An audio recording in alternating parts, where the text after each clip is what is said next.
Hi guys, welcome to Mrs. B Teaches English. Today we are revising on the poem Remember by Christina Rosetti. And you will remember that when we dealt with it, the narrator, who presumably represents Rosetti, addresses her beloved and encourages him to remember her even after her death. She asks him to remember her even when his memory of her begins to fade.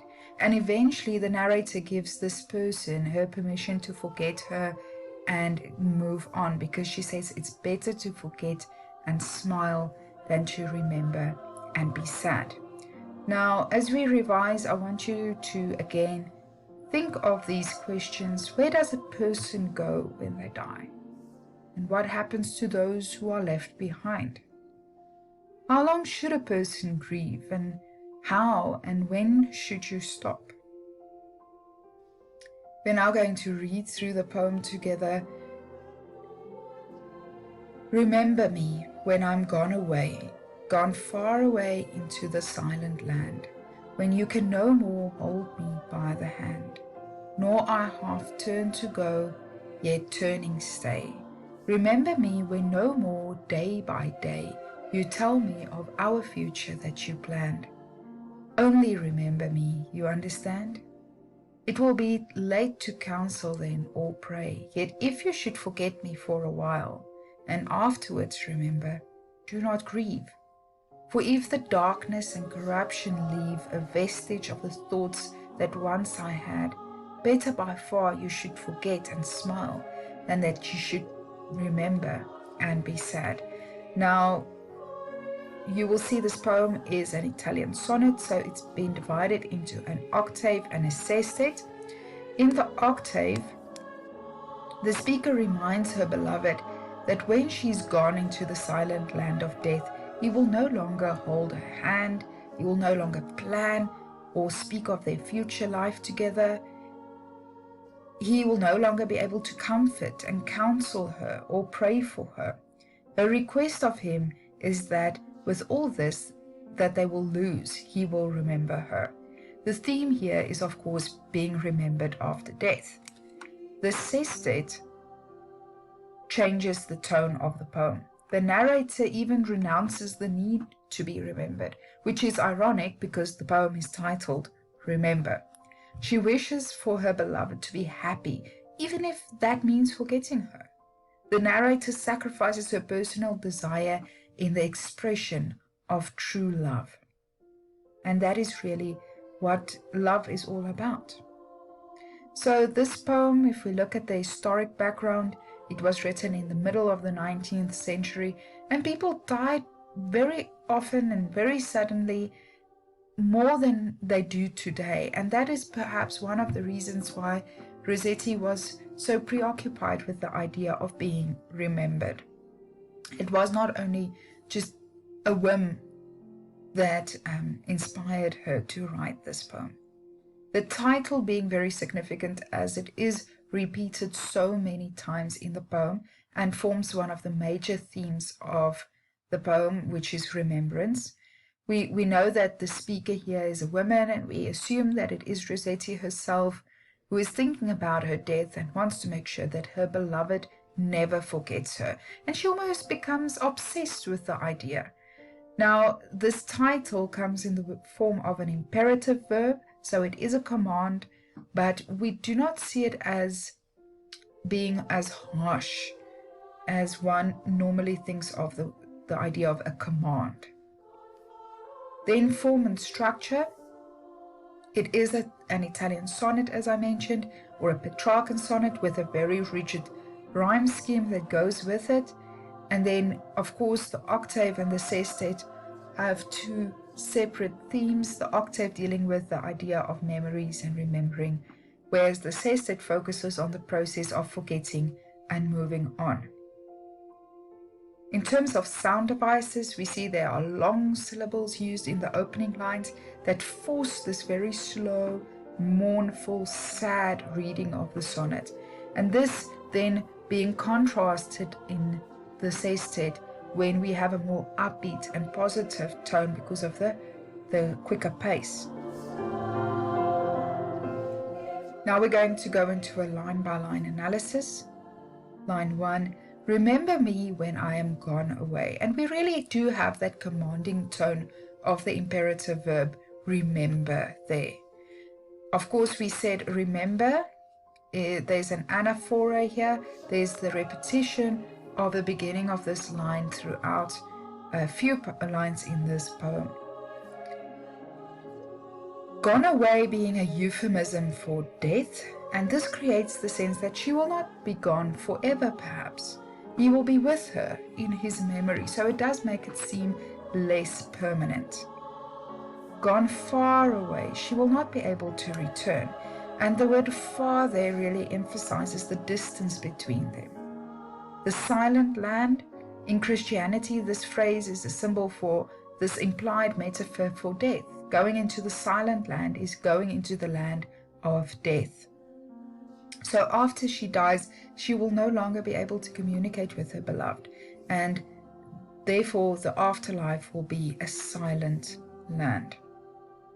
This silent can also mean peacefulness or heaven, but it can also relate to the idea of absence of others and just general loneliness.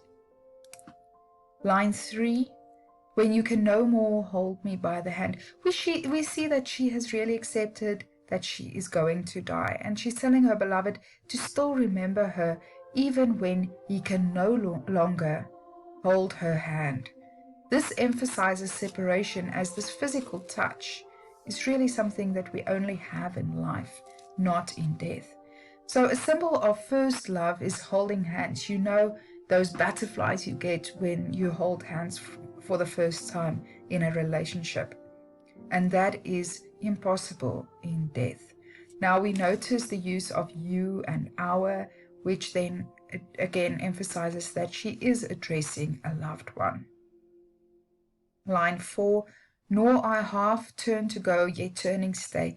This can sometimes be a little bit complicated because of all the turning and the strange word order, but that was all done for the sake of meter and rhyme and rhythm. So she can no longer start to leave and then come back. Of course, when you've passed away, you move on. You can't turn around and come back. So she does not have the control over death. Unlike any other journey, she cannot come back. If she was going shopping, she would start to leave and then perhaps turn and come back, but she can't do it. So this really forces the idea of a state of limbo. It makes us feel that she's uncertain about this idea of dying. Remember me, again we have the repetition, when no more day by day you tell me of our future that you planned. Again, it's the use of the personal pronoun our there, showing that they are in this together. She reminds him to remember her. This conveys her anxiety that he must not forget her. When no more is also a euphemism for death. Day by day, so the daily activities. You tell me of our future that you planned. She reminds him to remember that when he's no longer able to tell her every day of these plans that he's made. Now, when we did this poem, I told you that planning for the future is something that couples normally do together. When you are really serious and committed, you talk about a future together because you see it as an important part of your relationship moving forward. And if you're not doing that, then perhaps you are not that serious about this relationship. Only remember me. She says, then only remember me. And we said there's really an ambiguity in this line. Only remember me can be interpreted in more than one way. We can say that you should only remember me in saying that that's the only thing that you should be doing is remembering me, or that I should be the only one that you remember. And she checks it by saying, you understand? It will be too late to counsel then or pray. So counsel, we said, means advice. Couples tend to give each other advice on life's problems. This is a normal thing that couples do. Prayers and counsel are needed when she's alive, but they will be useless when she's dead. She believed that after death, the spiritual fate of the departed is sealed and cannot be changed. And again, we are noticing repetition throughout. Now, line 9 really becomes the volta of the poem, so the change in the poem. Yet, but, if you should forget me for a while. So if it happens, she introduces a change in her attitude. This is reinforced by the placement of remember with forget. So that's the opposite. Forget is the opposite of remember. And we see this now being introduced into the poem. For a while, so she is anticipating those times when life will introduce into his morning and distract him. And the demands of living will cause him to forget her. This is momentary forgetfulness caused by distractions of being alive, which is the opposite again of what she would be. By acknowledging that he might forget a while, we see that there's really a sign of sincere love, because she allows him to deviate from what she's asking. And afterwards, remember, so if you have forgotten me for a while and then you remember me again, we see that there's a softening of her attitude. She's more realistic. She accepts that he will not be able to mourn her all the time. She also realizes that he cannot completely forget her. She gives a new instruction. She says, if you forget me and you remember, do not grieve. She's consoling him. She knows that he will forget her, even if it's just a little bit, and then she says, but it's fine not to be upset. Don't feel guilty about it. Lines 11 and 12, for darkness and corruption leave a vestige of the thoughts that once I had. Darkness is also a euphemism for death. She was the source of light in his life, and without her, there will now be darkness. Corruption refers to the problems. Okay, so we're not talking about, I said, corruption in the government, for example. We're talking about decay, right? So, again, problems that he will face as a result of her death, and he's accepting her death, refers to his emotional state of after her death. And we see that the vestige of her thoughts are her poems. The speaker tells her beloved that if he forgets her, she will always be remembered by her words. So he should smile and not be sad. She doesn't want her memories to be tainted with sadness. She says, then don't, rather don't. The last two lines, better by far you should forget and smile than that you should remember and be sad. It is better to forget and be happy than to remember and be sad. This line emphasizes the change in her tone and her attitude. She even renounces this need to be remembered, which is ironic because, like we said, this poem is titled Remember. She wishes for her beloved to be happy, even if that means forgetting her. She sacrifices her own personal desire for an expression of this true love for his happiness. So we find that there's a paradox in this resolution. Remember, a paradox is conflicting ideas. The paradox is, remember me while you forget. The second paradox is represented by the conflict between forget and smile. Forgetting would be to fail to honor her request, her love and his own love, yet she advises him that it is better to forget and smile, while discouraging remembering and being sad. She puts his needs in front of her own. So if we look at imagery, you will see that there's two contrasting groups of imagery. The first one is all about death and dying. So words like, or ideas like silent land, far away, darkness and corruption, those are, and vestige, leftovers, right? Those are ideas that pertain to death and dying. The second group is about things that we miss when someone has passed away. Things like physical contact, making decisions together, having discussions, comforting each other. Those are all things that we will miss when somebody's not around anymore. Then we also have the idea of turning and returning. And we see that she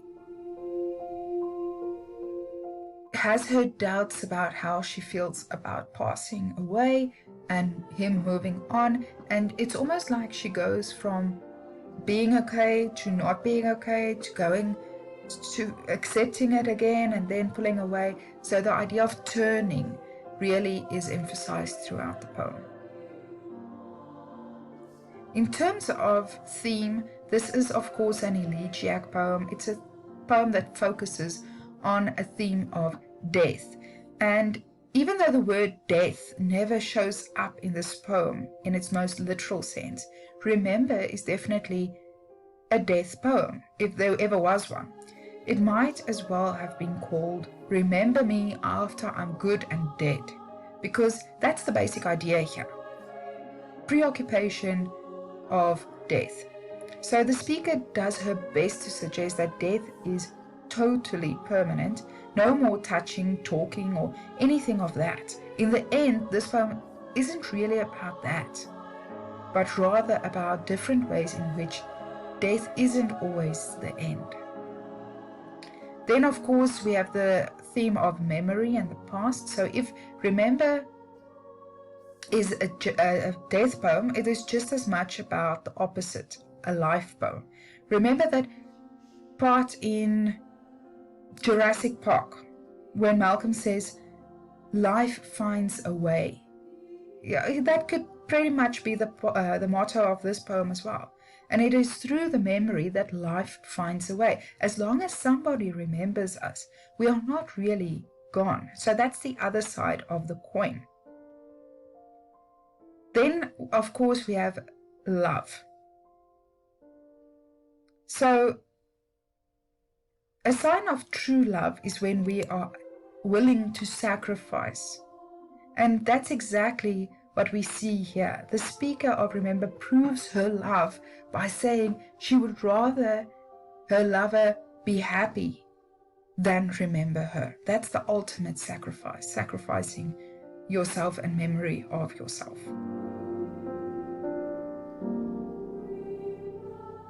Lastly, I want us to look at some poetic and linguistic devices, and there's really three that jump out. The first one is the use of euphemism in a way to discuss this very difficult subject matter, because we don't find death easy to discuss, where death becomes gone away and the afterlife is expressed in various ways, one of them being the silent land. And of course, the anaphora, the repetition of the beginning of Remember. And lastly, the simple imagery of that physical linking of hands in line 3, as well as the speaker's reluctance to be separated. This underlines the strong connection between the speaker and her beloved, until she eventually says it's fine, she will let go and move on. And that concludes our discussion of Remember.